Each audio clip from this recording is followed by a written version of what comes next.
some loving people there.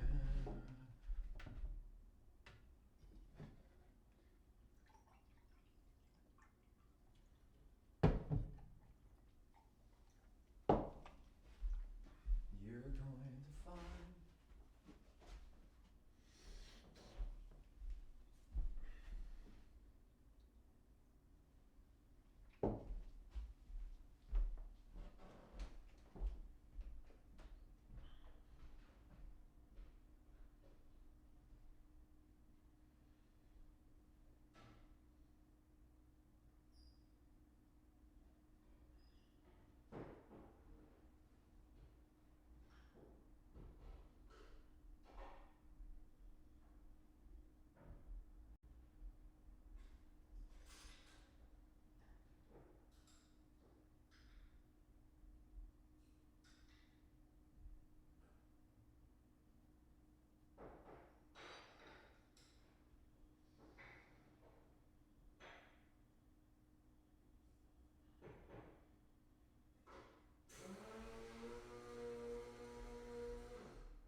Good to see you all.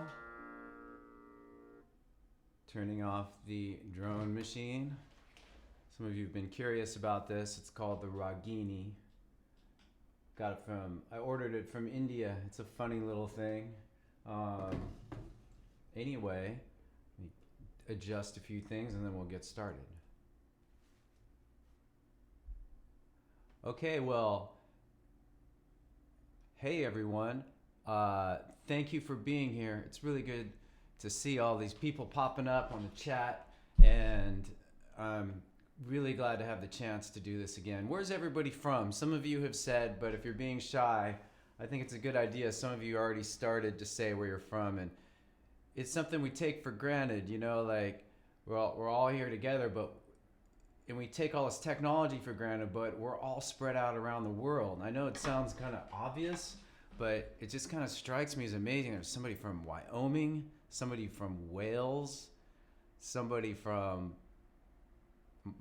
I don't know where, cold, wet Wales, Washington State, Norfolk. Oh, hey, Frank's Fiddle. I don't know if any of you got the newsletter that I just sent out, and so if you see there's somebody named Frank on there, he started his own YouTube channel. I shared it in a newsletter because it was pretty cool, the way for him to kind of show what he's up to, and to, I think the idea of starting your own YouTube channel, even if you don't share it with anybody, is a good idea, because then you get to document your progress, right? So if you start now and you learn how to, and you start posting videos, and then you're playing still in a year, or better yet 10 years, then it's going to be amazing, right, to see where you're at. So anyhow, by the way, can everybody see the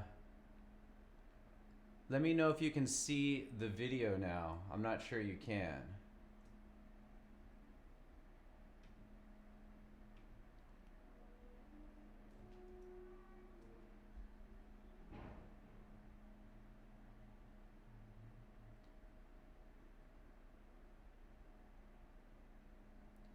So just somebody let me know if you're seeing video. Running a highly professional operation here. Check.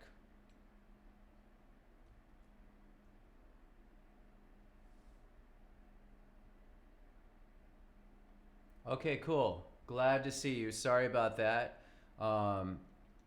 So one other, we're about to get started with stuff. One other very important question. Thank you all. And I want you to think deeply about this question before we get started. What did you have for breakfast? And so breakfast is on my mind. I just ate breakfast, not because I'm a late riser, I'm just a late eater. So I had a delicious bowl of cold cereal with muesli, granola, bananas. I ground up some flaxseed and chia seed and a bunch of other seeds. And so I'm going to get started, but if you want to say what you had for breakfast, it's always a fun question. I love breakfast. There we go. Some oatmeal. I had a little bit of oats in mine. Okay. So, okay. There's a little bit of a delay between what you say and how it comes out. So anyhow, I'm going to get started pretty soon, and I want to start by, I'll say that it was fun to just start with playing music. I hadn't done that before, and I wasn't planning on it, but everybody was here early, which is really cool. Cinnamon Toast Crunch, whoa, that caught my eye. But anyway, I thought it was a fun way to kind of build into it, instead of just play a little music, actually. So, and another thing I've been starting to do is when I play music or even give lessons, I kind of pause to give thanks for the opportunity to make music, basically. And even I've been doing more recording, kind of in the style that if you were here early, you heard me playing. I've been doing more recording with the drone and using folk melodies. And when the tape is rolling, I've been just saying, thanks for the music. And so it may not seem like a big deal, but I want to encourage all of you to try that out when you practice this week. When you pick up your fiddle, just kind of take a moment to pause and just be like, wow, this is awesome. I get to play music. And wherever you're at, you're advanced, beginner, or you've hit a plateau and you're stuck, just pause to think like, God, this is amazing. I get to play music. And I find that really helpful. I still am doing that, and I'm actually trying to record and say that on recordings. So anyhow, Mexican eggs, whiskey does count, Kevin Curtis. Of course, some people like to have whiskey before breakfast.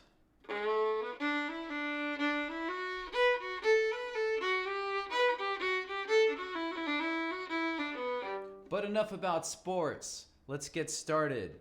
So I'm going to start with a couple questions that were sent to me in advance. And there's only a few, so don't worry. I really will do my best to get to everybody's questions. And just because I think it'll be fun to make it through. And I've actually, the last time I did this webinar, I learned a lot. So let's get started. So let's see. I think this question comes from Bernadette, who I think I met you, Bernadette, in Seattle. She's been an active member of the FiddleHed site and just kind of provided a lot of good feedback. And so she had a question. And the question was that I often kind of counsel beginners to not use a lot of bow, to just use a little bit of bow in the middle.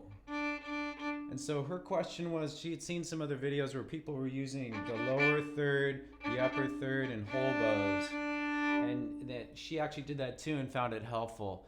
And I just, basically, it's not exactly a question. Her question was, well, which is right? And the answer is both are right. And because if you're an absolute beginner and you're struggling to get a good bow sound, you start in the middle with very small strokes. And you use a mirror to make sure you're parallel to the bridge. Actually, doing this webinar right now, I can see myself playing in the video camera, and that might be a good way too. You know, if you video your practice sessions, you can kind of also use that as a mirror. I just thought of that idea. But as you get more confident with playing in the middle of the bow, give it a better view here, then you can venture off to the upper third. So you could do everything in the upper third of the bow. You could do a scale. You play an entire tune there. And then the same thing in the lower third. And this part, classical teachers will call this the frog. And so this is actually a little harder, and it takes a little bit less pressure because there's more weight from your hand, whereas the upper third will take a little bit more weight. You can lean in more, kind of lean on the side of your index a little bit when you're just slightly when you play up here, and it's kind of even in the middle, and then a little bit like of a lifting off or lightening when you get near the bottom, because if you notice, it might be scratchy down there. All right, so. And then you could, once you play in each of the thirds of the bow, you'll be better prepared to do long bows. A lot of fiddlers don't use much bow.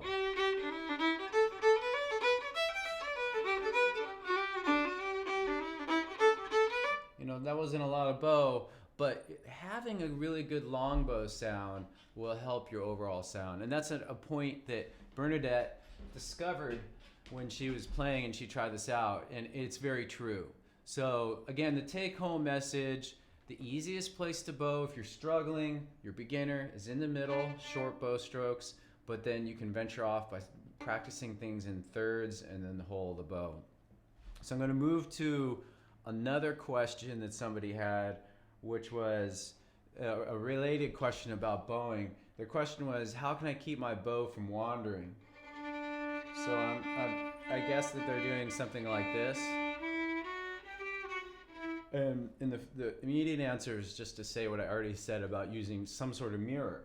You use a mirror, you can be like, maybe you're coming in like this, you can be like, oh yeah. Because if you notice, it's hard to tell when you're looking this way, from your normal point of view, it's hard to tell if it's parallel or not. So you really need, unless you do something like that, but I don't recommend that because it takes you out of the form. So you can just kind of look in the mirror or a video camera, new favorite idea, You would need a tripod for that. Try it out. So that's a way to keep your bow from wandering. Another tip is just repeating myself again, but to use less bow. If you find a lot of times when people have big bows, they're kind of all over the place, like beginners, and so okay, so that's two questions that were kind of rolled into one. I think I got one more to answer a bit, and then we'll get to the live questions. And this is do you have any exercises to help deal with left hand tensing up? So this is a great question. Or clutching was a part of the question.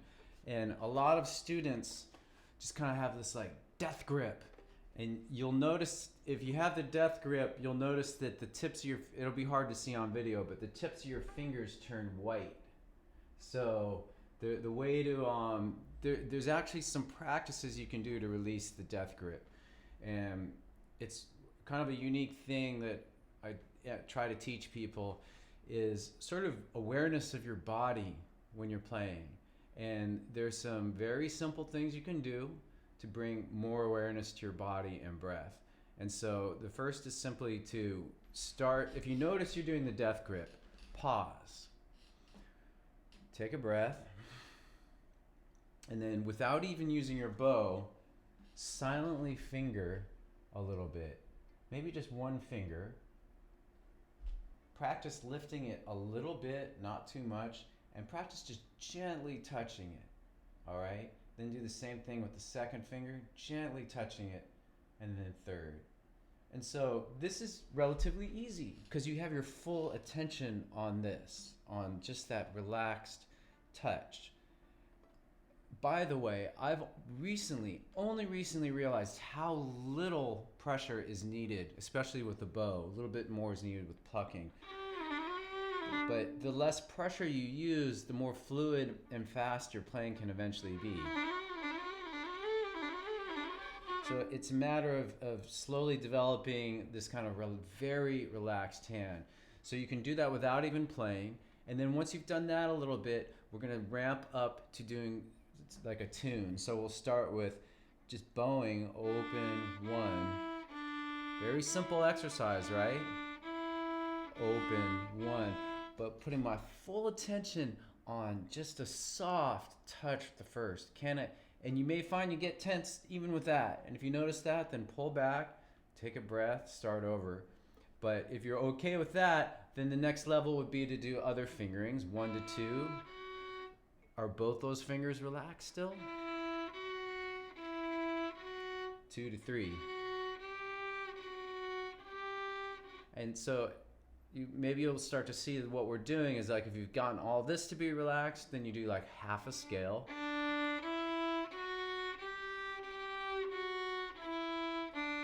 At any point your hand tenses up, see if you can let it go. And then move on to a full scale. And then a little tune. All right. And so do this practice. Please try it. No matter what level you're at, the awareness, bringing awareness to your body is something we all could use more of, I think. I definitely could. When I practice, I often have back issues. Because I'm just kind of in my head too much. I need to get it more in my body. Whereas interestingly, when I play shows with Diego's Umbrella, I'm running around, I'm like putting my foot up on a speaker and going crazy and jumping, but I never have back issues because I'm really in touch with my body and moving. So that's another whole thing. I'm kind of getting off subject there, but you know, this kind of practice will kind of ground you in your playing.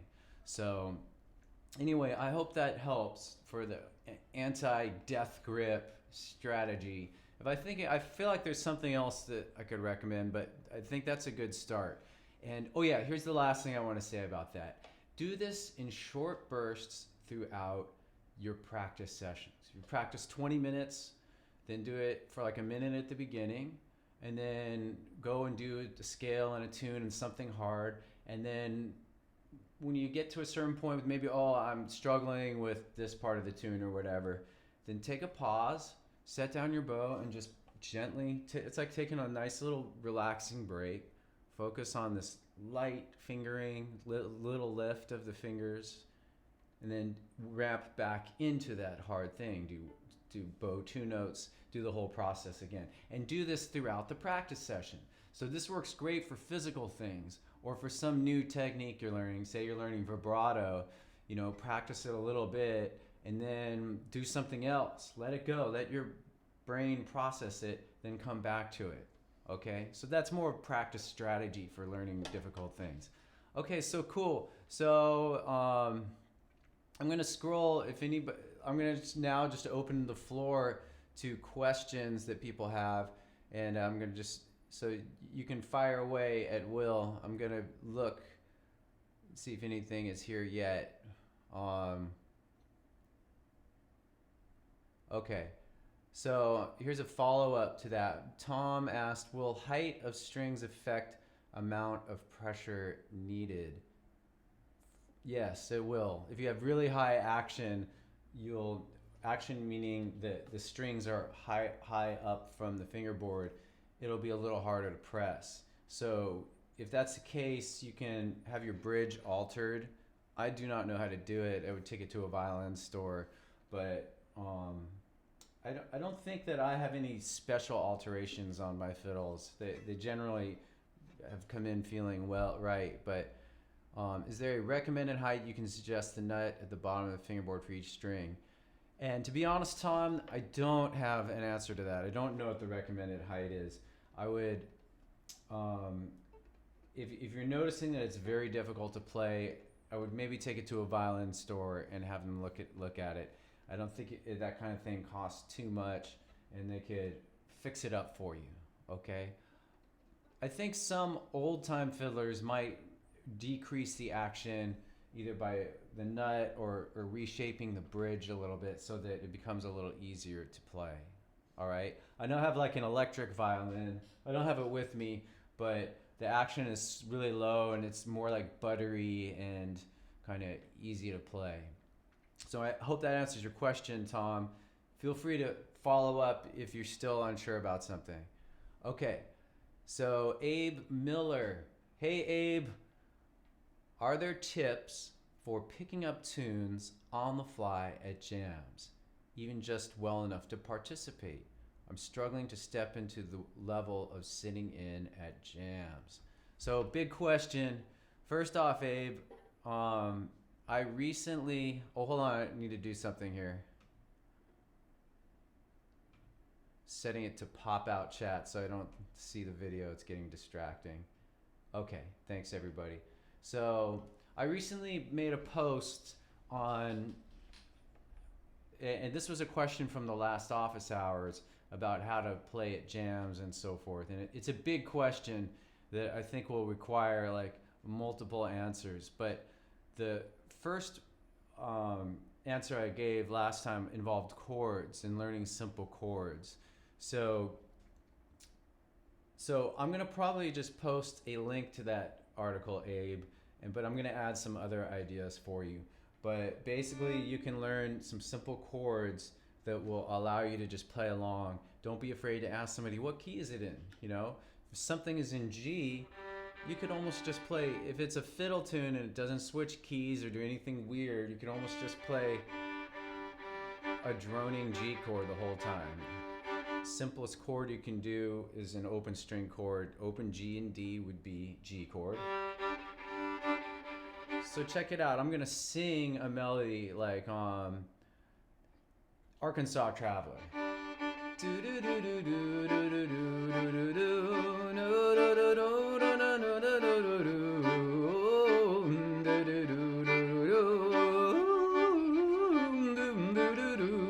So with just a simple droning chord, you can kind of fit in with all kinds of tunes. And the good news is for fiddle tunes, there's G, there's D, which is D and A, which is A and E.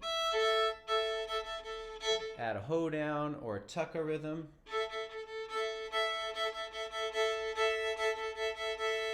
Short, short, short, short, long, long. All right, so that's the easiest way to get in. The next is you could learn chords and chord progressions. I don't think I'm going to fully explain that now because I did it in the last webinar, and that'll be something that I'll just post after the fact for you, Abe.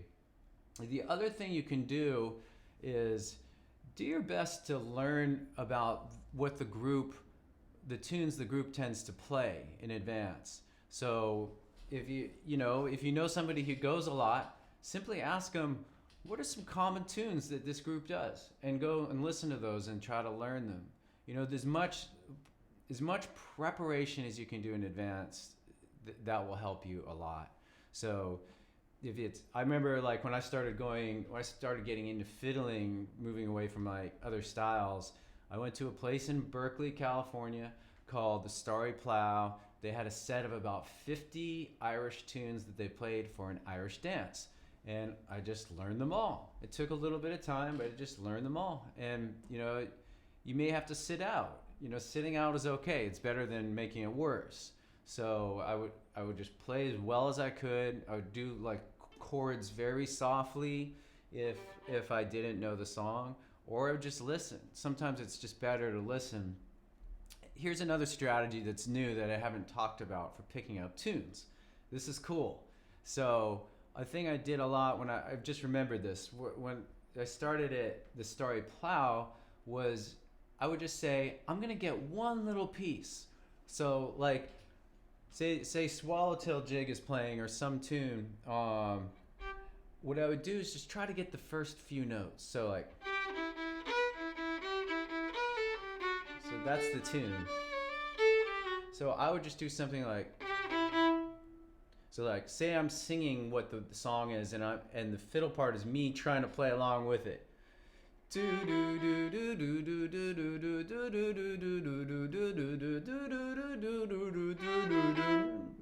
then every time that came around, I would just play those three notes. And then eventually I'd start to hear, I got the first six notes now. I don't got that. And then slowly you put it together like a jigsaw puzzle. You start with the one little piece, you get that, and then, I hear that in this other part of the tune. And then it starts to come together. So that's a way to pick up melodies. This is such a huge question, Abe. I'm going to try to condense a few other things into it. Another huge practice that you all should do that goes beyond this question is audiation. And hope this is not annoying because I talk about audiation a lot, but audiation is hearing music in your head. Such a powerful practice.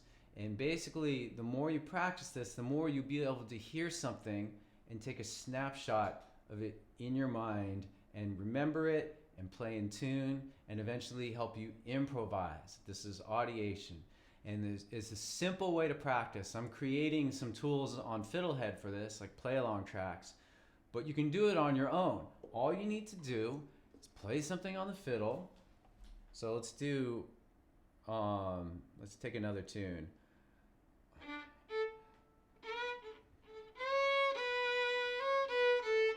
Beginning of Blackest Crow. So you would play it and then sing it. Do, do, do, do, do, do. And once you can do that easily, alternating between playing and singing, then instead of singing, try to hear that in your head like you hear a song. So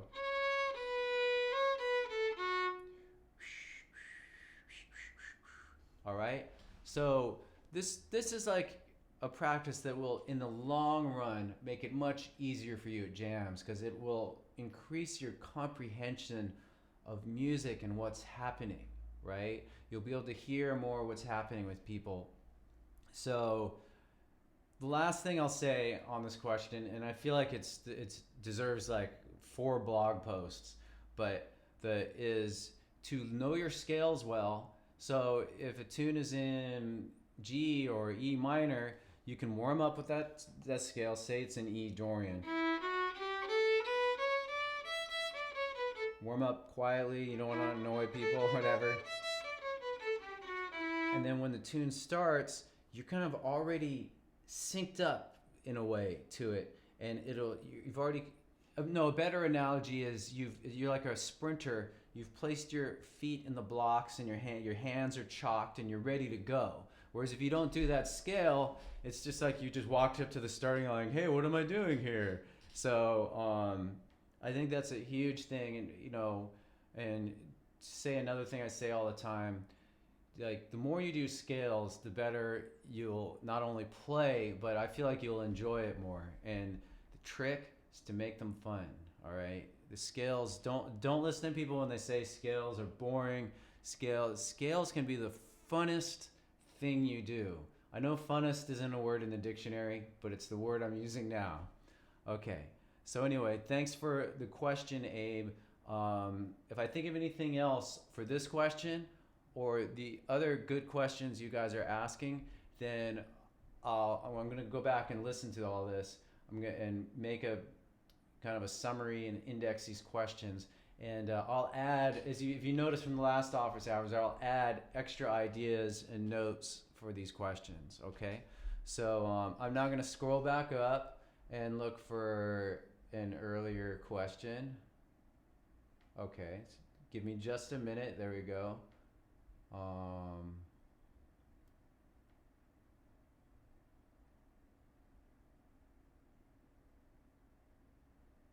Okay, sorry everybody.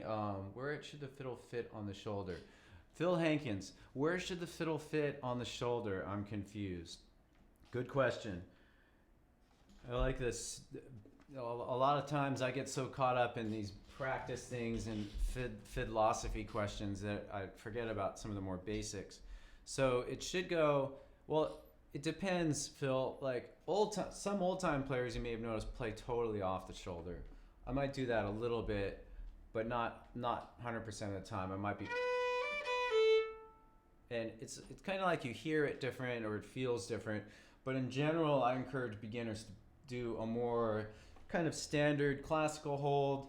I use a shoulder rest called Bon Musica to help with that. It's got a nice curve that fits on your shoulder. And so I'll put a link to that if I remember. Maybe I'll take a little note. I'll take some notes. How about that? That would be good. So,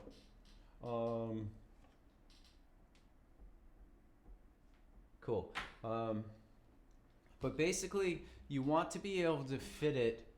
So with the shoulder rest, it's like here.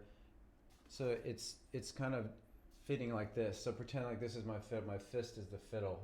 It's kind of like that, right? So if I take this away, I can still hold it. It's a little harder and it's a little slippery, so you may use, like, if you don't have this, you can use like a cloth or something to kind of stabilize it. This takes a little bit more effort on the neck, and I don't know, I prefer the shoulder rest because I feel more relaxed and less strain on my body, which I care about quite a bit. And I'll just show you how I place it. So for years, I placed it up high like this on the fiddle. But a student of mine, an in-person student named Rob, showed me this way. So just yet another thing I've learned from my students. And what I like about that way of holding it is that I can feel a little bit of the collarbone, and I think that kind of helps feel the sound vibration. So I feel more of a connection to the instrument. So anyway, Phil, I hope that helps you. Okay, so let me know if you have a follow-up question. Let's see, you're gonna continue down. So Kalamazoo. Hey Kalamazoo, are you from Kalamazoo? Let's see. My question, how can we improve the sound of our fourth fingers? Mine always sounds a bit tiny and out of tune. Okay, that's a good question.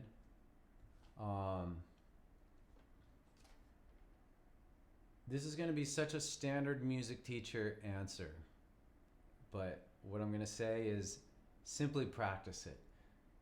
The fourth, practice it a lot with the fourth. It's weak. It's the weakest finger. It needs a lot more love than the others. So if you want to work on it, I'll give you some tips though. So you want to start by doing it on the E string because it'll be the easiest. you start on the G string. The G's thicker, requires more energy and more strength to kind of make the note sound. So you want to hold off on doing it on any other string but the E string. Another idea is to just practice some simple little exercises like 3 to 4. And referencing an earlier question, just practice touching it without even playing. And then that note is a B note. So you may want to just play that. Try plucking it. It might take a little bit more pressure to pluck it, but it also allows you to, when you have left hand issues or you're trying to work out a melody or a rhythm, sometimes it's nice to pluck because you take away the variable and the challenge of using the bow. So I can just play that note. So now I'm going to take my drone box and turn it on, and that is a B note, the 4th finger on the E. So you can work on your tuning by just playing that note. And then you can alternate between like 3 and 4.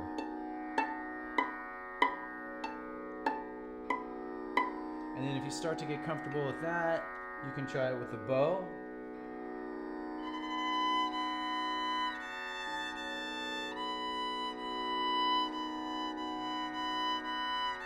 And make up little exercises. With just these 2 fingers, you could do all kinds of things. You could play every rhythm you know.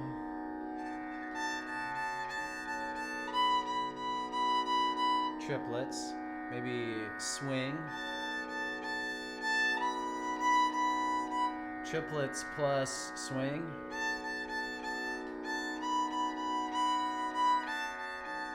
And on and on. Maybe try, if you've done slurring, practice slurring like 2.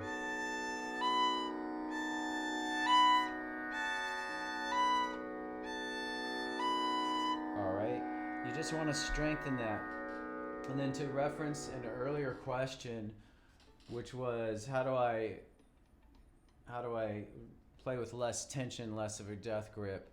And when you're practicing any new technique, you can do it for a little bit and then be kind to yourself. Give yourself a break. So you've done 4th finger, you've worked on it for a couple minutes, 5 minutes. Maybe your finger's starting to hurt, or maybe whatever. Just pause, go do some other thing, some other tune you're working on. Maybe something easy even, just to kind of feel good about your playing, feel like a fiddler, go and play a simple tune, and then go back and return to this, and you might find that you're a little bit better at it then. Again, your brain needs a little bit of time to process, and you won't even notice you're getting better unless you do something different. Then when you do something different, you come back, you're like, oh, that's not so bad. So hopefully that answers your question for 4th finger tips. Okay, thank you, Kalamazoo. Moving on to the next question. Phil, follow up. If you lower the right shoulder to relieve tension, won't this cause excessive bend to the right wrist? Let's see. If I lower the right shoulder, I don't think that causes excessive bend.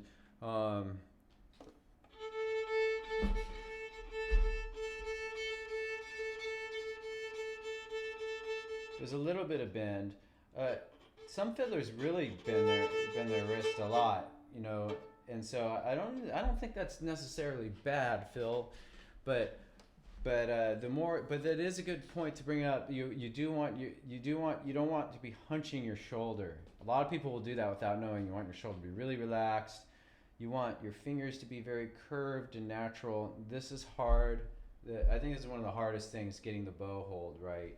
So, but in general, you do want a little bit of bend to your wrist, and you can kind of practice it in the air, side to side, up, down, okay? So hopefully that answers your question, Phil. Moving on. Okay, so let's see. Hey, Sergio from Italy. Hey, everybody else. Let's see. Okay, Richard Carmel. Here we go. Thanks for your question, Rich. Calling you Rich, I don't even know you yet. I feel like I do though. Richard Carmel. My C natural on the A string always sounds bad.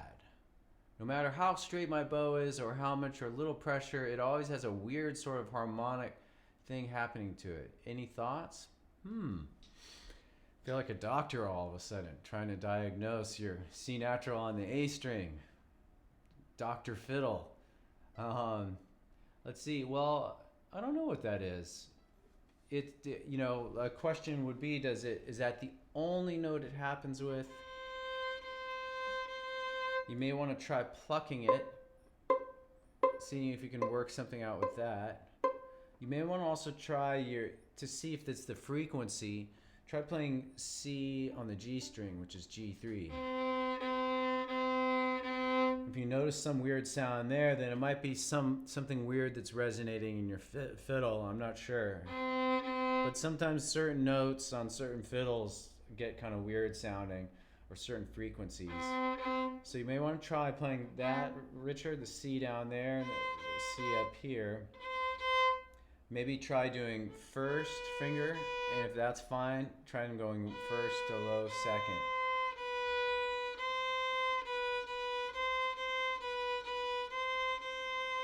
All right, so let me know if you have any follow-up question. I don't know what the harmonic thing is. I can't hear it, Rich. So let me know if you have more specific question. But I'm gonna move on for now. Okay, cool. Let's see. Next question comes from Davi Harold. Thanks for your question, Davi. If you use the down bows and upward bows to memorize the notes, how do you keep track when you start fiddling and modifying the tune? Should you use them to memorize it all? Okay, that's a good question. I don't memorize that. I think a lot of fiddlers may have certain patterns that we do, but we don't necessarily, I might not do a tune. I usually don't do the tune exactly the same, in fact. Whereas in other styles, like say you play classical music, if you've ever been to the symphony or seen it on TV and you watch the violin section, they're all bowing the same directions. They all work that stuff out, all right? But they don't memorize bowings usually. Maybe they happen to memorize it, but usually that stuff is written in, they pencil that into their sheet music. They know it, so they're all on the same page, literally and figuratively, with their bowing, okay? So most fiddlers won't do that. I don't think there's anything wrong if you really want to do it, but what I would do, Abe, is kind of work out section by section what bowing works for you. So going back to Swallowtail, this part, you'll eventually, if you work on that enough, you'll be like, yeah, I like separate bows for that. And maybe it'll be like this part. Maybe I like slur 3 there. So then you would practice that little part with slur 3.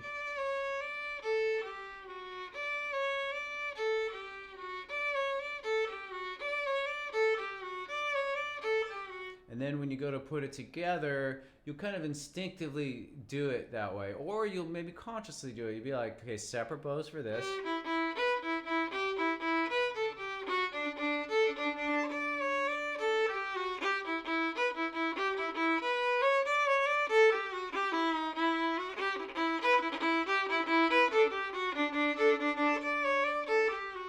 Right? I hope that makes sense. So, but I appreciate the question because I know that a lot of you have wanted more bowing information, especially those of you who read music, want more slurs and more suggestions. And I'm actually working to bring more of that to some of the old tunes I teach, the chord tunes. But my general bowing strategy or teaching strategy is to teach people how to play these cool different patterns on scales. And so like slur 2, slur 4, Georgia Shuffle. And then eventually, if you really, really get comfortable with those on scales, they make themselves known in the tune. Does that make sense? So, but I know some of you really like to know exactly how it should be done, and I think it's a good idea as well. When I read music for the first time, I usually ignore the bowings, and then after I know the tune, I go in and I just try to do the bowings, even if they feel unnatural. I want to see if I can learn something from it. Okay, so thanks for the question. I'm gonna move on here. Let's see.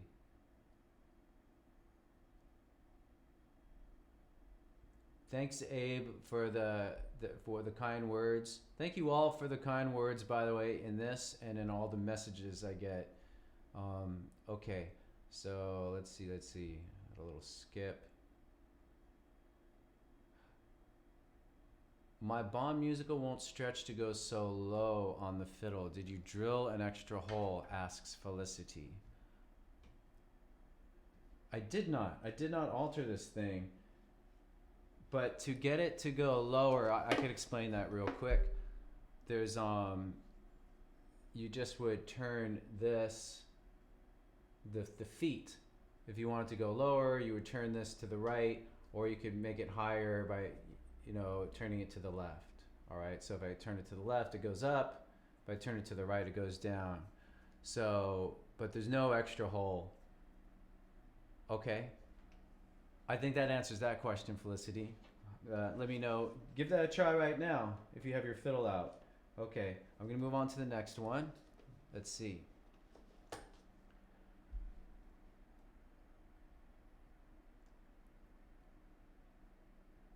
Okay, follow-up question from Phil Hankins, and this is good. About where the violin should sit on the shoulder, I was wondering more about the angle of the violin between the shoulder and the center of the chest. Good follow-up question. And for those of you who haven't had your question answered yet, I'm going to do my best to get to you, but this is worth. So there's basically, I play with an angle sort of like this, but this angle, so this is like the base. I don't know what that angle is. I don't remember what that would be. It's maybe like 20 to 30 degrees, something like that. It's not 45, would be more like this, I think. So it's maybe like 30-ish. But that changes slightly depending what string you play on. So if I'm playing in the D and the A, it's very middle of the road. It's going to be more your bass position. Practice this with your left hand. If you want to try what I'm going to do next, don't even use your left hand for fingering. Place it on the body. And so that's D and A strings. But say I've got to play on the G string, there's a subtle like bringing of the, angling the fiddle towards the bow more. It can happen with the body, with the torso, and with the shoulder a little bit. Now if you're doing something really quick, like, you wouldn't be doing that. It's more like if you're kind of like veering down toward the lower register, you'll see fiddlers and violinists be like. And then when you go to the E string, you kind of flatten it, and angle it away a little bit. That'll help clear it from your leg too. So we do, the basic motion then is G string, D, A, E.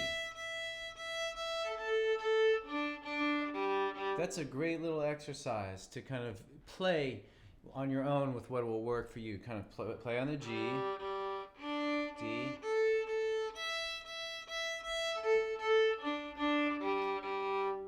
So hopefully that's helpful. Why don't you guys try that out? Let me know how it goes, okay? That'll be a good question to index and maybe make a lot of these I'm trying to do, just so you know, if you've been following what I've done in the last month, is that I took some questions from the last webinar and made freestanding videos and lessons for those. So I think a lot of these today will work as that. Will work in that format too. So yeah, anyway, cool. Thank you again, Phil. Let's see. Ty Smith, follow up. I'd say make sure your pinky is bent. I've actually been told to crumple a paper towel and put it in the curve of your finger, put it in the curve of your pinky, and literally do reps. It helped me out. Oh, that's a cool idea. So kind of like using a little strength training. I like that idea. I've been playing a long time, so I haven't like thought to do that, but I think that's a good idea. Yeah, why not? So, but definitely the part about curving your pinky is good. In fact, all your fingers should have a natural curve to them on both hands. Very important point. So you don't want to be doing something, it's a little easier to do with the left hand, I suppose, but even the fourth, it may look flat, but it's got a gentle curve when I play it, all right? Where it's not as big of an arc as the other fingers, like one, it's got a really big arc, two, fourth is still curved, all right? And then while we're at it, the right hand fingers are curved too. I often instruct people to when trying to work with their hands and get the right position, make a gentle fist and then open it up a little bit. Gentle fist, open it up, and then slide the bow in. And the same thing with the left hand. You can make a gentle fist and then make it like an OK sign. And that's roughly the kind of the shape you want your fingers to be. Not that OK sign, but kind of like an O. Kind of like a sign language, American Sign Language, O. That's roughly the way you want your fingers to be. Of course, relaxed. Always return to your breath. Return to like trying to just ask how relaxed can I make my playing? How can I soften the hands? You know, we don't want the death grip. Okay, it'll be more enjoyable if you don't have the death grip, and it will sound better. Okay, so thank you, Ty Smith. Hopefully, I think it'd be good to tie some of these follow-up questions in together. So, okay. Hi from Appalachia. Hey, Cindy McKenzie from Appalachia. Tell us where you're from in Appalachia. Okay. So, let's see. Any tips, again from Cindy, any tips on keeping the bow parallel to the parallel on the strings? I have a mirror and keep checking it, but it gets really distracting to keep checking. Well, that was going to be my main idea, Cindy, was to use a mirror. If you're really having trouble keeping it parallel, also shorten the bow length. It's not going to make much of a difference if you. It's just going to be harder to get thrown off. When it's a little bit off, when you're doing longer bows, you're really going to notice it. But little bows, you won't notice it as much, even if it's really off. So I'm not trying to encourage you to play with incorrect posture. You need to keep looking and kind of gaining, feedback from the mirror or video camera like I'm doing now. Maybe just practice, Cindy, just practice short bows with the mirror and then gradually lengthen. Then look away from the mirror. Look back. Still parallel? Good. Go.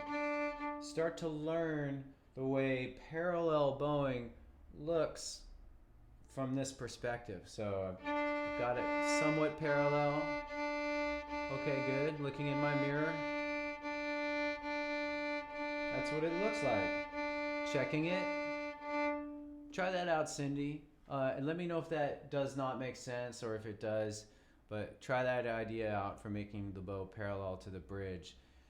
Plus, the more you do it, it may be frustrating now, but another cliche music teacher thing to say, just stay with it, and soon your body will figure it out, along with, including your eyes and working with mirror and this sort of practice of alternating between the two. Good question. Thank you, Cindy. All right, moving on. Let's see.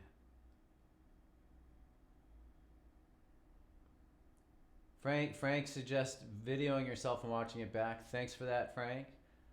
By the way, if any of you, if you see this guy Frank's Fiddle here, if any of you are curious about starting a YouTube channel, even for yourself to monitor your practice or to share with a fiddle pen pal, which another FiddleHed is doing, talk to Frank. Check out his video, his YouTube channel, Hey Frank, if you can put the URL to your video channel in a comment so people can find it, okay? But yeah, I think it's a cool thing to do that. You can just do it for yourself and just to monitor your practice. Okay, so anyway, moving to the next question. Mr. Hillbilly 56 from UK. Can you recommend a good pickup for playing live or recommend a good starter electric violin? Thanks, Hayes. Okay. So I haven't had a pickup in a while. I think that what I use for my electric is a little bit more high end. It's a few $100s, but it's a bridge pickup, and it's completely worth the money if you are going to be using an electric, because it ends up sounding almost like an acoustic. And the one I use is made by a small company. They're handmade. They're called Barbara. So yeah, like I said, those are a few $100. So it may be above your price range because you also have to get the fiddle. But you could also put that on an acoustic fiddle. So what are some other ones? Offhand, I know that there's Fishman and Barkus Berry make them pickups for violins. And then for electric violins, I don't have a really good recommendation. A lot of the ones that are available are really cheap. And so I could tell you what I use. And what I use is a Fender, like the guitar company. I use a Fender electric violin. The model is FV1, and I really like it, especially since I did the thing where I took out the native pickup that it comes with was not very good, and I put in this Barbara pickup, and I love the sound that I get. So it's a little bit more of an investment, but I'll make a note, like what's an affordable electric fiddle, because I actually don't know. If anybody else knows about that, please feel free to chime in, but I'll take a look. All right, but thanks for your question, and we have more. I actually do quite a bit of electric violin, so I've posted, I think, one video on that a long time ago, but if it's, I don't know if it's a question that many people are interested in, but if you want to know more about it, I could maybe talk more about that too. Okay, thanks again, Mr. Hillbilly Hayes. So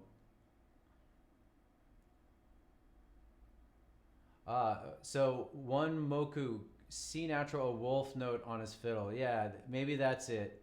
It might be the fiddle. There's this thing that I've heard of too called the wolf note. And so maybe on certain kinds of violins, or hate to say it, but maybe like student violins, you may get certain tones that kind of resonate in an unpleasant way, weird resonance. And that's sometimes referred to as a wolf note, as one Moku says. So the suggestion that one Moku gives, different string or maybe some weights placed to reduce dissonance. Interesting. I like where her head's at. Maybe in addition to or different than weights, maybe just some sort of like dampening thing, like a tape, like a little piece of cloth. Experiment with like a piece of cloth. I'm just making this up. I don't know if it'll work. Like a piece of cloth or something, and experiment with putting it in different places to see if it dampens that unpleasant note. So it's kind of like a Band-Aid fix. You may just need to try different strings or different fiddle. Okay, so cool. Thanks for following up with that one, Moku. Let's see. Sound post adjustment issue. Thank you, Megan Aho, for that. Okay, same question.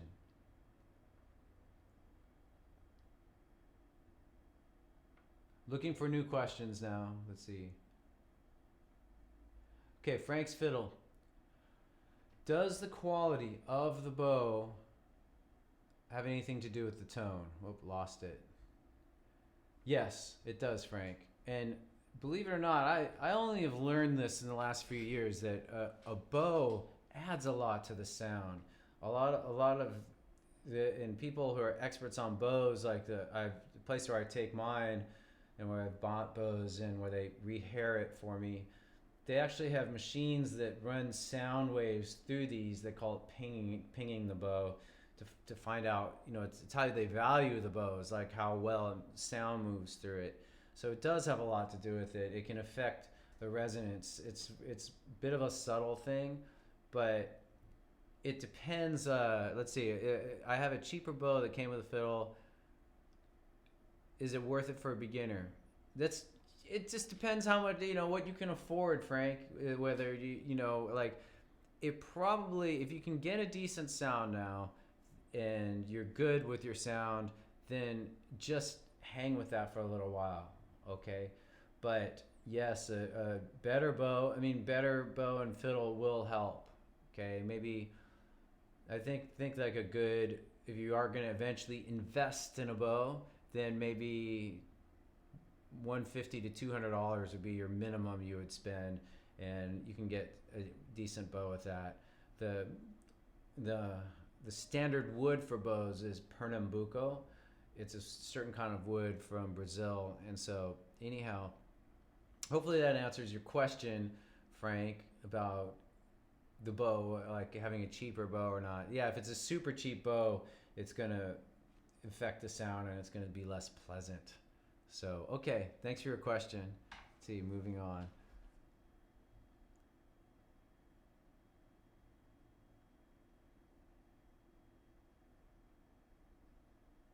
You're welcome, Joe. Joe says, can't thank you enough for all I've learned from you. Been self-taught on all instruments, but fiddle is a whole new world. Yeah, Joe, just a note on that. If you've played other instruments and you're learning the fiddle, then the big challenge, I think, there's two big challenges: getting a good bow sound and playing in tune. And so the two big things that other instrumentalists approaching fiddle could do would be to spend a huge amount of time with the left hand here, and anybody learning could do this, but spend a lot of time just bowing. Doing rhythms, just playing with the bow in different ways. I'm a huge fan of drones, so like put on a D drone with a drone box, or the drones I have on FiddleHed. I've got them in all 12 keys, and I'm making new ones. I'm working on like bagpipe drones and other fun stuff. But just the thing about the drone is it allows for just kind of enjoyable practice of simple things. So basically you need to do a ton of bowing, just playing with the bow. And then also using the drone, you need to get used to playing the right pitch. So if you play guitar and your guitar is in tune, you don't have to worry about exactly where to place your finger. The violin you do. If you're off by, see, let me do an E note. So I'd switch my drone to the E, which would be D first finger. So watch, if I just move my finger ever so slightly, it's off. The idea with the drone practice is that you sync up to this sound of the drone. Pause to listen to it, play again. And then once you get it in tune, do little simple exercises in which you find that finger again, like 1, open, E, T. All right, so I talk about that quite a bit on the site, but I always feel like it's worth saying it multiple times so that if you're struggling with playing in tune, use drones. Use a drone for each note you play, right? So that was E. You could use F sharp would be D2. I would play D2 and go up to F sharp. And stay on that a while. You're just training your ear. Training your ear what is right, okay? It's better than finger tape. It's better than any kind of computer program. You know, there's these computer programs now we can play and it'll tell you whether you're in tune or not. That's probably helpful a little bit, but not as much as directly training your ear. What sounds right? The drone is correct.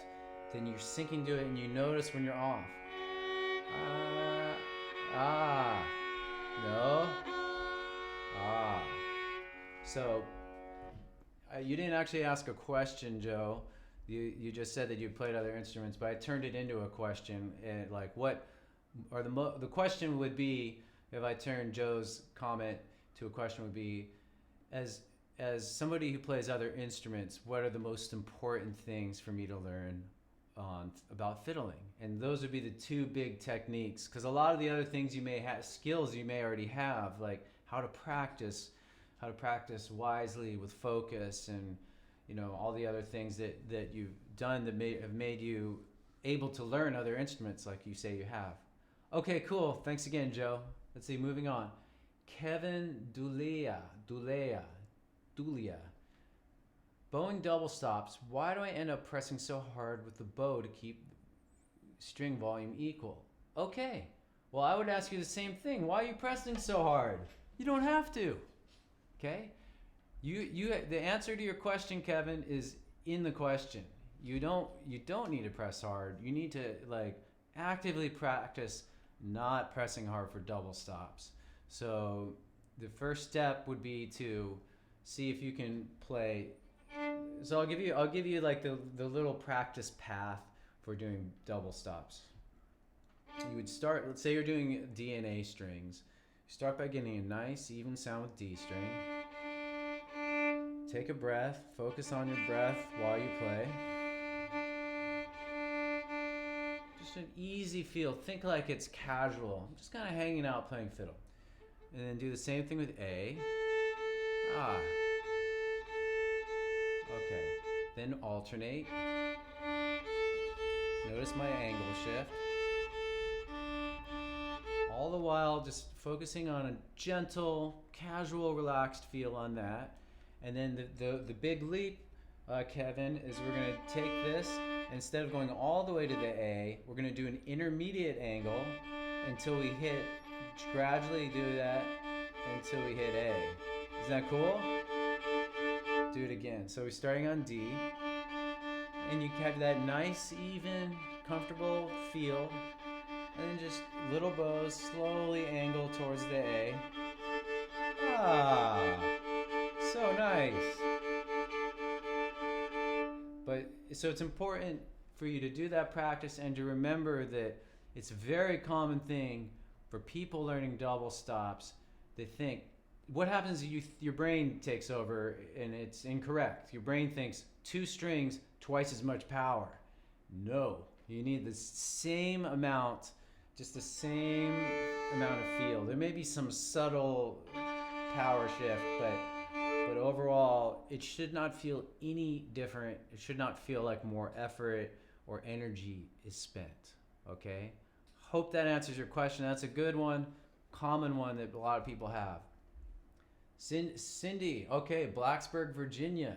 Haven't been there. Joe's from Oregon. Phil, follow-up question. I just want to see how many other people have questions. Okay, so cool. I think we're doing good. I should be able to get to everything. Last question about shoulder placement. What horizontal angle should be created when the violin is placed on the shoulder? Not vertical angle. Not vertical, horizontal angle. Oh, gotcha. Like, oh, I see. I think you're talking about. Gosh, now I'm not sure. So okay, I'll go over both angles a little bit. So there's this angle moving in and out.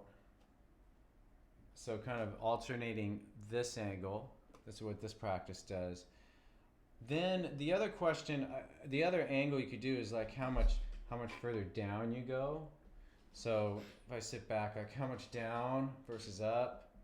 And so I think there's kind of like 2 at work here, but you'll see a lot of it depends on the fiddler. Like, again, some people play with a lower angle. Some, like a classical player, would be much more upright, okay?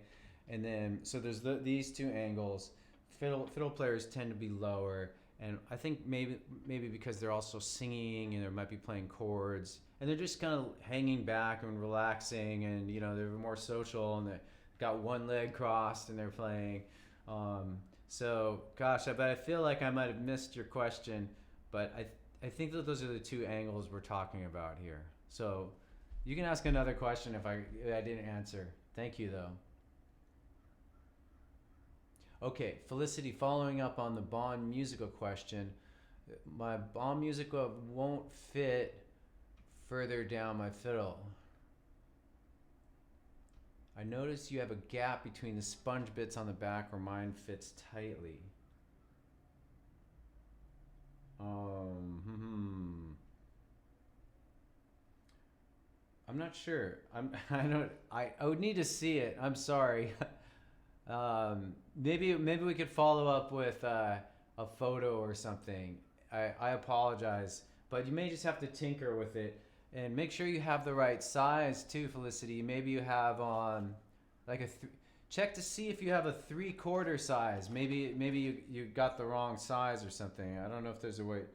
Mine doesn't actually say, but they do make smaller ones, and you may have gotten one that's too small.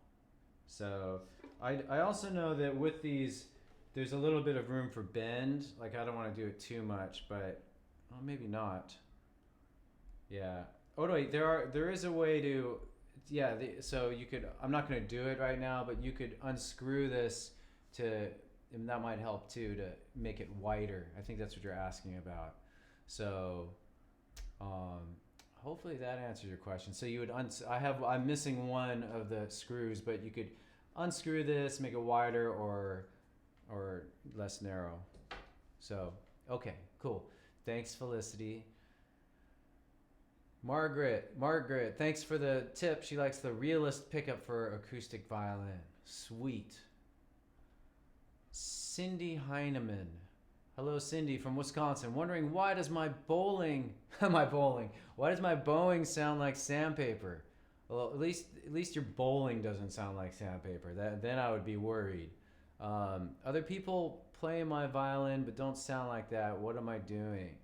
So sandpaper is a pretty touchy-feely term.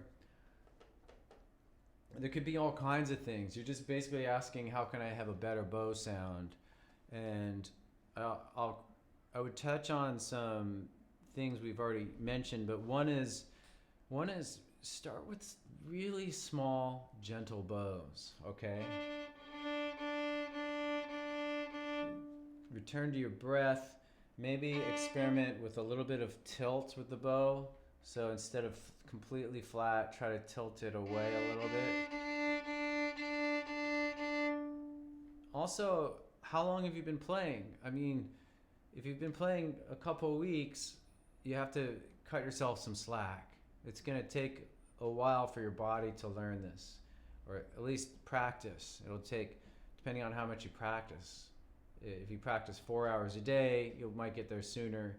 I'm not saying you should do it that much, but basically, like, learning the fiddle is requires a leap of faith. Learning any instrument, that if you just keep doing it, it's gonna have like compound interest, and you're gonna eventually overcome these little problems that you have now. So that's more of a fiddlosophy answer for you, that you may be looking for a more specific thing, but I don't really have much more to go on with that. But bowing does take time to get a good sound. I feel like I'm still evolving my bow sound. I still could do a lot of just open notes, staying on a single note, staying on each finger for a while.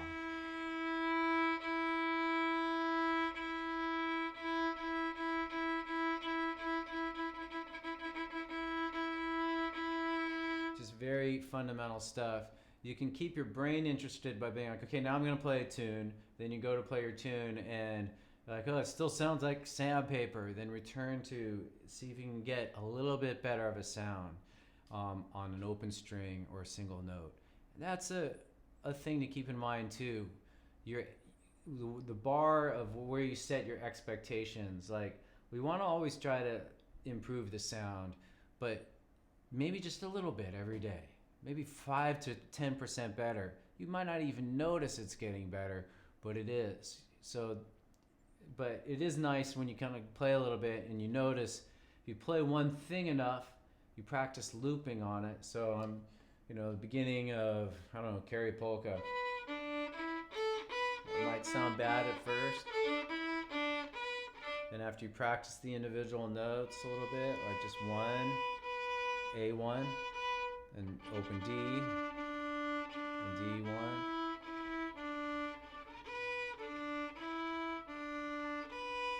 Maybe try doubling up the notes. And then after just a little bit of careful, gentle practice, you start to notice that's a teeny bit better. That's actually a big victory. All right, so try that out, okay? That was from Cindy. Try that out, okay? And maybe we can get to a more specific answer if I hear you or something like that. So let's see.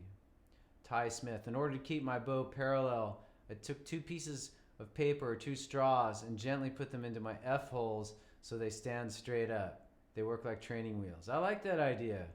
Be cool to like, hey Ty, I got an idea for you. If you could email me a photo of your fiddle with the training wheels on it, the straws. Email it to jason@fiddlehead.com. And I will try to post that when I do like the summary page for this, okay? So that's a cool idea. I know that they make something too. I had an in-person student who bought something that kind of created like a little like highway for the bow to run on. It was like it's just kind of like, I forget what the product is called, but basically it limits your bow to only go parallel, okay? It's a kind of like a little, there's kind of 2 rubber things, as I recall, and so you're just kind of forced to play in it. It's like training wheels, like what Ty said. It's similar to like training wheels. So you can try Ty's idea out, or look for this product. I'll try to remember the name of it, so I'm making a note on that.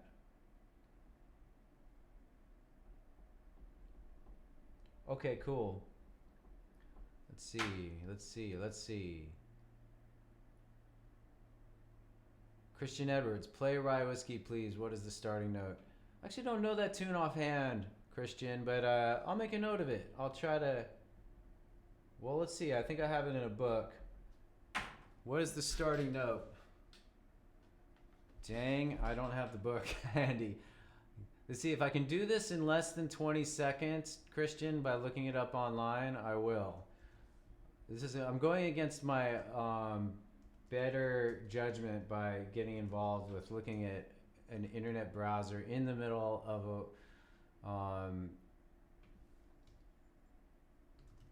a webinar office hours. So let's see.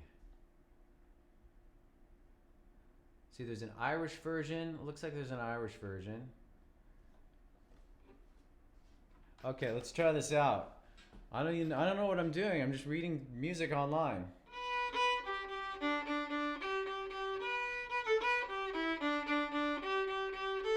Let me do that again.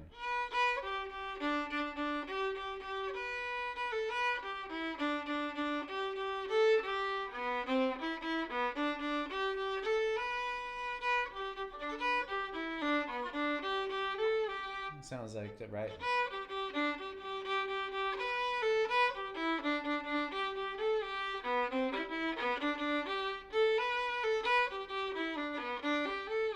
Oh yeah, now I know this tune. I've heard I think I've heard Bruce Malsky do this song.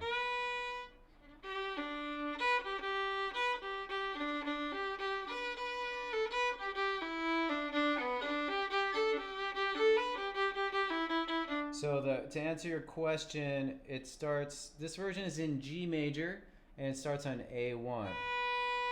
It's going A1 to D3. And this version is a jig. Let's see if I can find, sorry if this is taking a little while. Let me just see if I can find an old time, because I think Bruce Malsky does it too. I'm just looking up to see if there's an old time sheet music version. Okay, I'm not getting that, and I don't want to get too caught up in looking at advertisements and things online. So let's see, I'm going back to our web chat. Thanks for the question, Christian. I made a note too. I think that would be a fun tune to teach. So give me about 10 years and I'll get to it. Just kidding, I'll get to it as soon as possible. I've got so many requests, but that would be cool. I had another thought in there about, hopefully it comes back, about that I thought would be helpful for you guys. Sorry, I'll come back to it. Okay, Joe Gibson. He recently purchased a carbon fiber bow from Amazon and made big difference in tone. All right, Joe, why don't you share with us in a comment what bow you got? So I forget who asked it. Can check it out. Okay. David Brown. Yeah, that's an electric tempura. It's for drones. There's also, I'm gonna pull up my iPhone. Another probably bad idea to do in the middle of a webinar. But there's an app called iTabla, and which is it's iTabla. It's probably made for all platforms, but it has more Indian sounding, very Indian drones. It offers you more control. I forget how much it is. It's completely worth it. It would be a lot cheaper than this option to get this app. There's probably other apps out there too. I like this one a lot. I'm actually interested in developing something like this, either an app or a product, but that has other sounds besides Indian music sounds. I love these sounds, but I think it'd be fun to have other options, like instead of the Indian tempura, have like strings or organ, and just kind of like a cool little practice device. It's kind of like what I'm trying to do with FiddleHed. Is there's this whole section called Practice Central with beats and drones and kind of fun ways to get you to practice and enjoy playing your scales and having a good time. And so I want to eventually, I think it'd be cool to have like some kind of thing, either an app or this, that kind of is a way to help you practice. Anyway, that's a dream project that'll happen in like 32 years, but who knows? Okay, so moving forward, Cindy McKenzie bow recommendations. Somebody else just recommended a carbon fiber bow. I'm gonna pass the buck to them for that, but I recommend people check out Fiddler Shop for online fiddle and bow purchases. I'll include a link to them when I do the summary page for this office hours. So, but they're actually very cool. I've talked to the CEO, and they're kind of a cool family-run shop. And I know they do. I know that a lot of their instruments they're able to do it cheaply because they have them made overseas, but then they have people at their shop in Florida put them together, and so they are able to give you a better quality instrument that's kind of hand, what's the word they used? They fitted or whatever. I'm getting a little fried here, but they set them up there. They set them up in Florida at their shop. So that would be my suggestion to start. You can try them out too. I think you can get a couple bows or get one and try it out. If you don't like it, send it back in, and so okay, Rodney Richards, in the middle of your bow, how much space is between the bow and the string? How much space is in the middle of your bow? How much space is between the bow and the string? I'm not sure the question. If the bow is touching the string, maybe you're talking about the bow and the hair. If so, there's that. It's maybe a quarter of an inch, half an inch or so between the hair and the bow. But I'm not sure what your question is, Rodney. How much in the middle of your bow? How much space is between the bow and the strings? Ask me it in a different way. Maybe I'll understand. Sorry about that. What was the brand of bow you bought? So this one I got, I don't even remember. This one was, I think, a Brazilian bow. I'm sorry, I don't know the name of it. I got it at a violin store, though. I did not buy it online. So I'll just say that if any of you have like a violin store in your neighborhood, it might be worth your while, especially once you can play a few tunes, to just go in and just say, hey, can I try a few things out?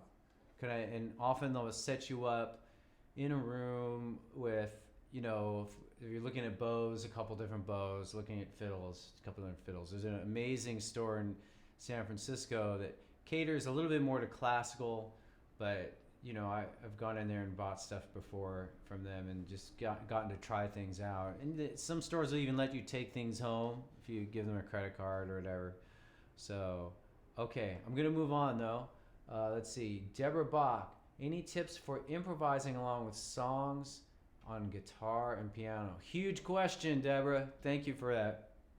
So, improvisation is something that I'm I've started to create and write lessons for, but it's such a big thing and an idea I'm excited about that it's taken me a while to fully realize it.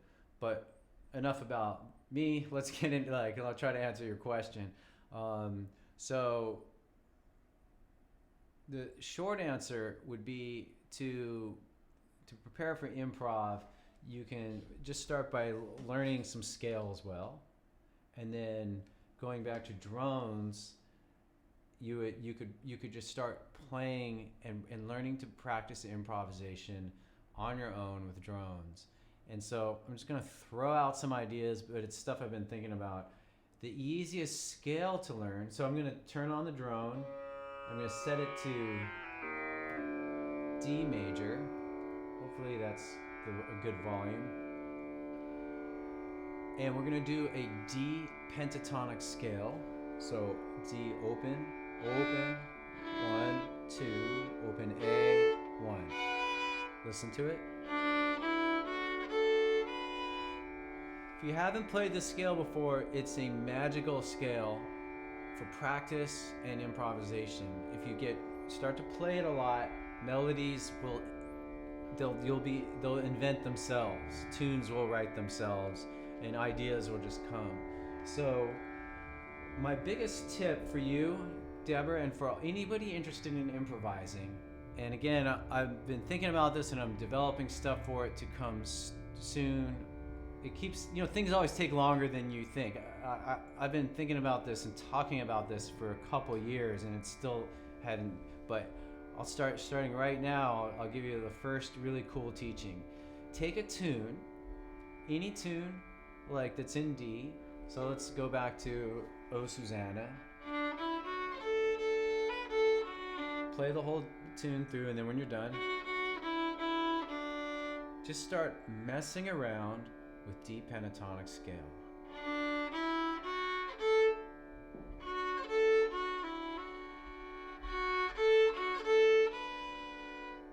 Maybe do little patterns.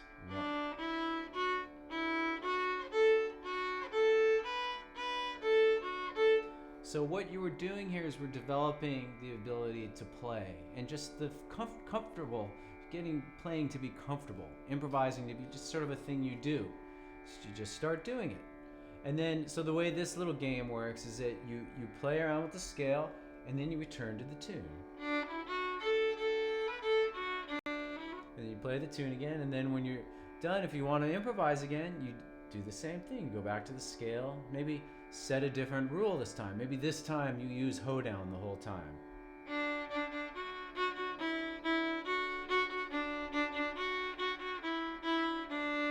So this is an improv game that's kind of played across many musical styles.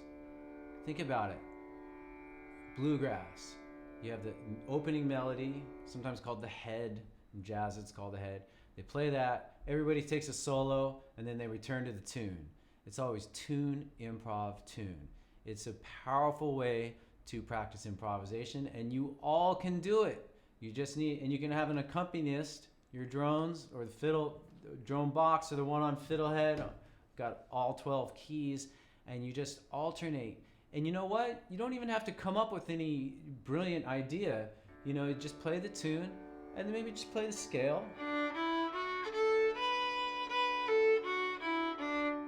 Try out a variation. Basically, just take that little improv time is time to practice the scale. Look at it that way. Don't take the pressure off of writing a symphony. You're just fooling around, and then go back to the main melody. So if any of you else help me out here.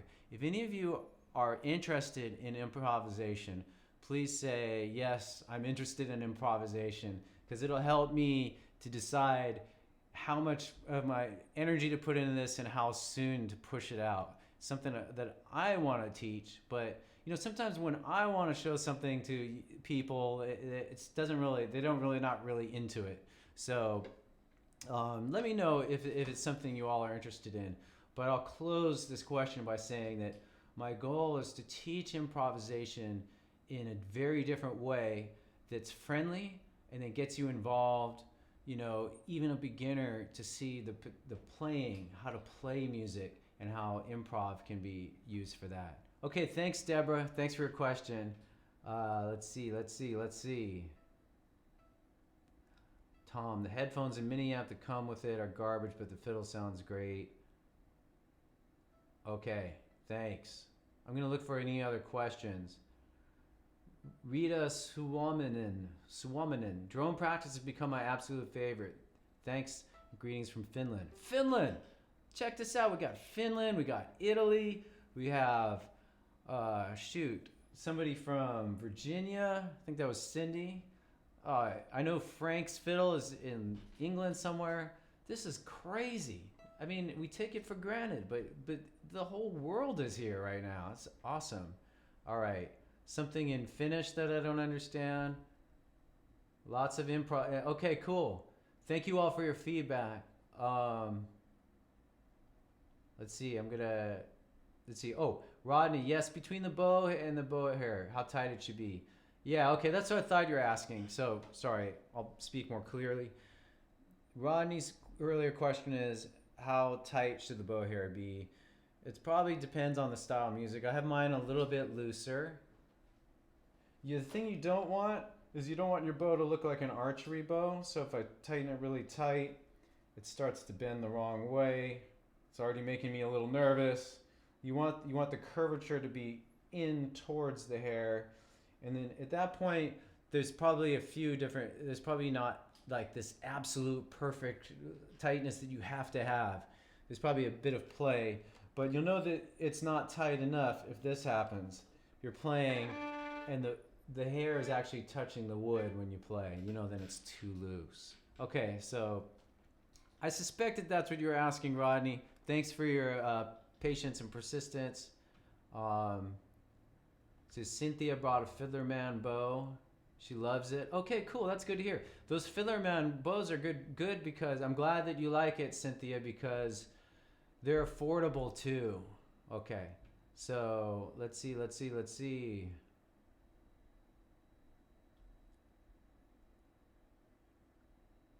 I'm sorry, I got a little off.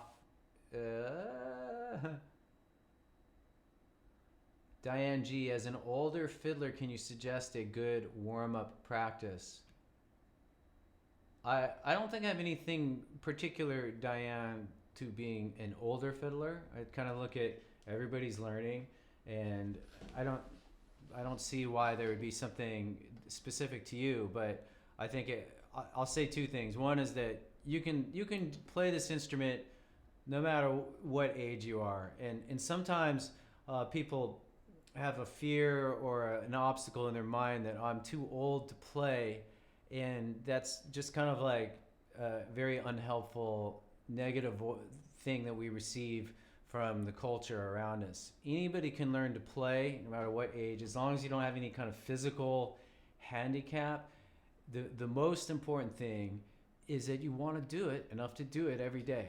Okay, but that's not what you're really asking about, but I feel like it's worth mentioning.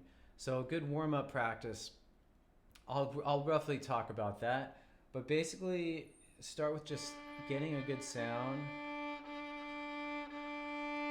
and then once you get a good sound on an open string, transfer that to fingers.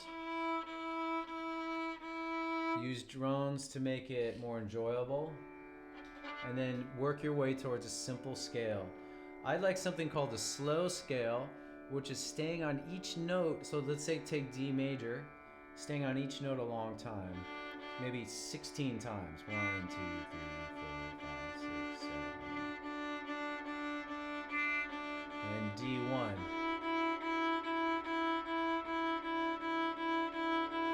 And then D2. And then you could progressively make that smaller, do it 8 times and 4 times and 2 times and once. Does that make sense? So the next round would be, then the next round would be 1, 2, 3, 4, 1, 2. You're gonna progressively get shorter than 2 bows.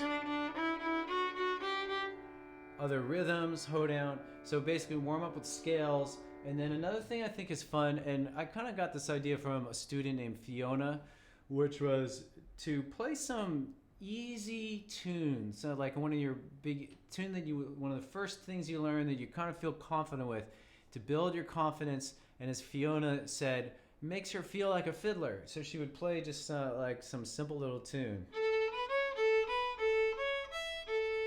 Whatever it is. It could even be Violin Cabbage Down. Just to kind of get into it and be like, yeah, I'm making music now. I can make music.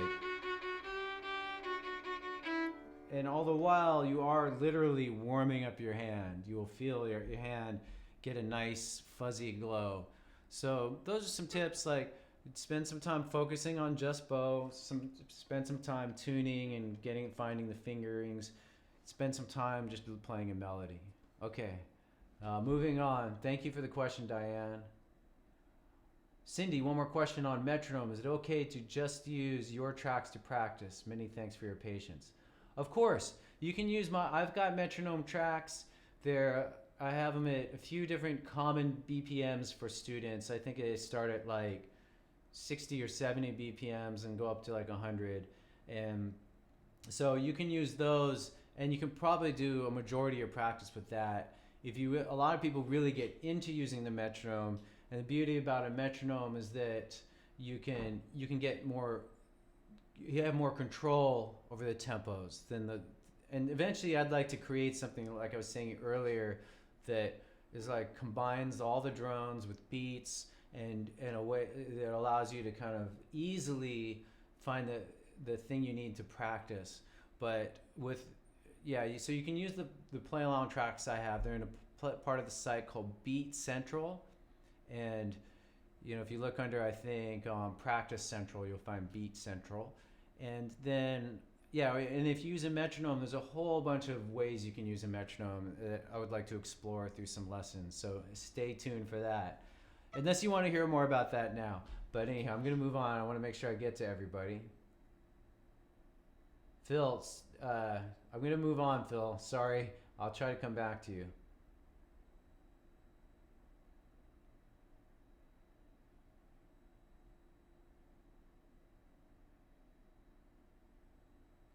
Steve Loger, teaching a new fiddle student today. Do you have any recommendations on modern country tunes to teach? Steve, I apologize. I don't really listen to a lot of this music. I like what I've heard, but I tend to, when I listen to country, listen a little bit more 1970s and earlier.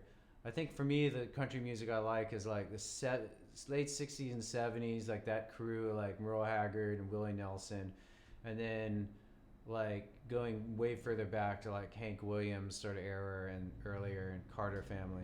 So, but Steve, let me know if you do find any good tunes and what are some tunes that your students like, because I would like to dip my toe into some of that stuff too as a teacher, but also just to hear what's going on with more modern country. But thanks for your question. D. Lamar, should I learn to read and play from sheet music? My goal is bluegrass and Appalachian. They've been playing by ear, and I've been doing so for almost 2 years. So, good question. So, I think that it's more important for these styles that you can play by ear. That playing by ear will just help you with, especially with the improvisation and the feel that is necessary. It's very good that you can play by ear. Learning to read sheet music, if taken with the right approach, will only help you. Because look, somebody asked me earlier, like, can you play a little bit of rye whiskey? And I couldn't quite remember if I had heard that before. I just went and looked, and I could have gone and listened to it too somehow. But the being able to read can help you.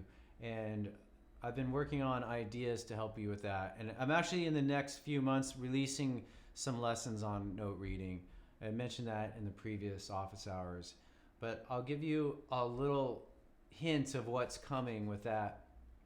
And basically, a really great way to, if you want to learn reading, to start today to get to that point, is to go to play tunes you know. Go on FiddleHed to any tune you've learned on your own. And I don't know if you know that there's like the learning chunks broken down each quarter of the tune. Go to one quarter, which is only 2 bars. Look at the play along track, like listen to the play along track, and see if you can follow. And alternate between, say it's the beginning of Violin Couch Down. Let's make it really easy. The first quarter is.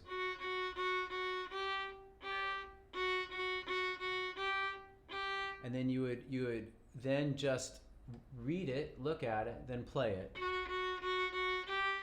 So this is a key point, without even knowing any rules, you'll start to be able to, your brain is a very natural pattern recognition thing. You'll be able to start, oh, that's kind of what the notes are.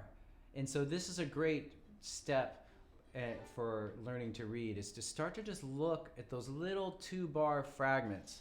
See if I can find it quickly for you here. Hold on, hold the phone. I don't think I'm gonna find it just right now. I apologize. Let's see, let me try this. Yeah, I don't want to keep all of you waiting while I search through a bunch of random notebooks, but basically, like, let me just find any piece of sheet music here. So,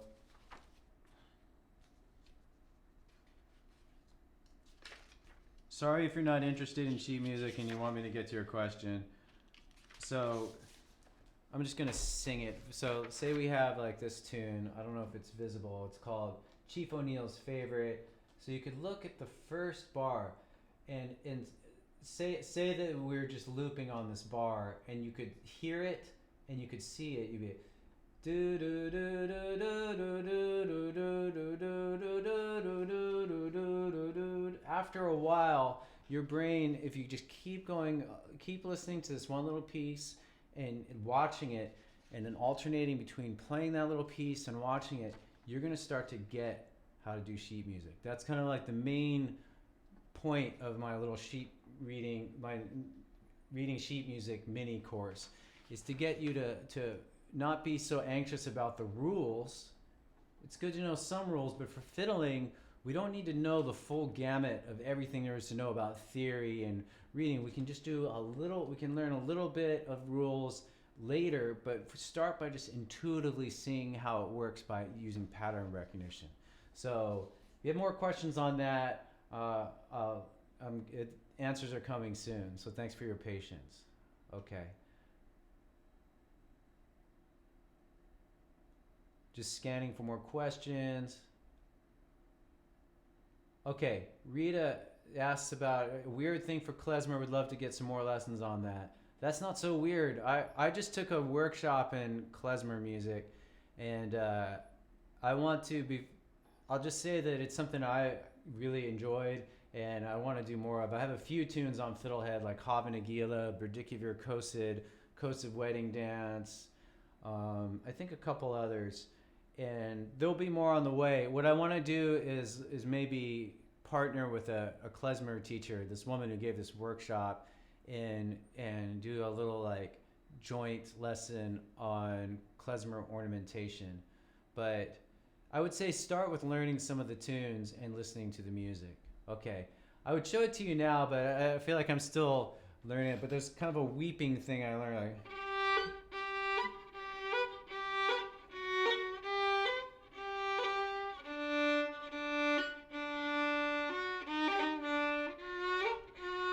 I can't quite do it yet, but I'm working on it late at night. Okay, thanks for your question. Let's see, I want to make sure there's not anybody who's been totally neglected here. Okay.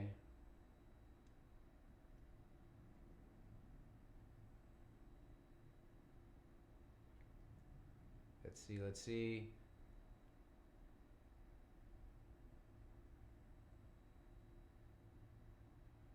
Thanks for your patience. I need to figure out a better system for these. So, while I'm looking, um, what do you guys think about just getting the questions in advance? It might make this more streamlined of a process. I understand though that some of you just don't think of your question until this moment, but I'm going to continue to ask for questions in advance because I don't care that much, but I just feel like I'm wasting your time by sitting here scrolling, right? So, but I think I'm at the end of the line. Let's see.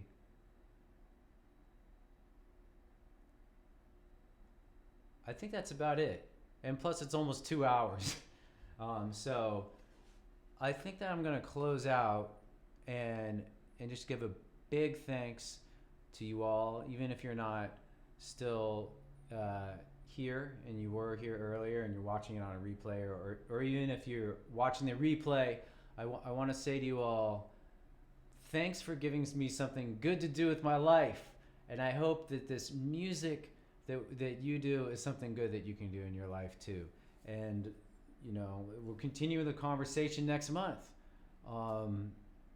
Next month, I had an idea for next month, but maybe doing a little bit more Irish focus for St. Patrick's Day, but I'm still thinking about that. But anyway, we'll meet again next month, and hopefully through the process of doing this, I'll work out some of the technical things like how to field questions better. I also want to bring in other elements. So thank you all, and deep bows, and have a great rest of your week, and happy fiddling to you. So long.